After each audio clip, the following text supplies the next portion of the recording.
And right now we are in Donetsk, and all the soldiers behind me have just joined the Donetsk People's Republic military. These are the deputies and lawmakers of the republic, the leaders, if you will.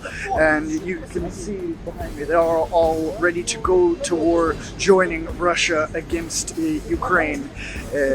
And we're going to continue to cover this story and bring you all the facts here. But this is the breaking news on the ground in Donetsk. Уже штук 20 пролетіло. Не видно українського герба. Точно російські. Прямо над хатами. Прямо ось над хатами літають, падли. Полетіли в сторону аеропорта. Бомблять аеропорт. Чути, що йде бій. Вже штук 30 нарахував точно. And right now we've moved on to near the Donetsk airport in the one of the villages and neighborhoods of Donetsk that's been totally destroyed over this war. Now the airport is right behind me there, and we can hear quite a bit of thundering shelling. It's unclear if it's landing on the Ukrainian side or where. And it's unclear where Russian forces are right now, where are Donetsk forces. And we know the front line, the contact line is moving. It's been reported that Lugansk has taken territory of Ukraine and from Ukraine. And Russia is pounding Ukrainian forces all across Ukraine, from Kiev to Odessa, Mariupol, Kharkov.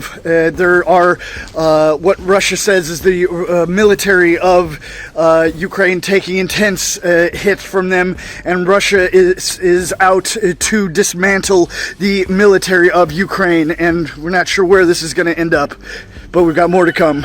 On our way from Kharkiv all the way to Kiev, we've stopped at one such location which is closer to Poltava, where we heard loud explosions. Two such explosions that took place in the vicinity. As you can see, several such houses have been evacuated. This house, a short while back, we were given to understand this entire area has now been completely evacuated after the explosions that have taken place. That's the highway. That's the highway, as you can see. That's the highway. From a short while back, as we were reporting, ambulances have just moved from here.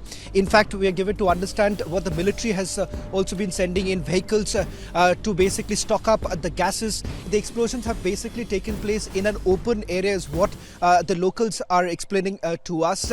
They've said, because the moment we reached here, we heard two loud explosions. We stopped just to get a sense of what's happening. Where did the explosion take place? We were told that this is just behind where two explosions actually took place.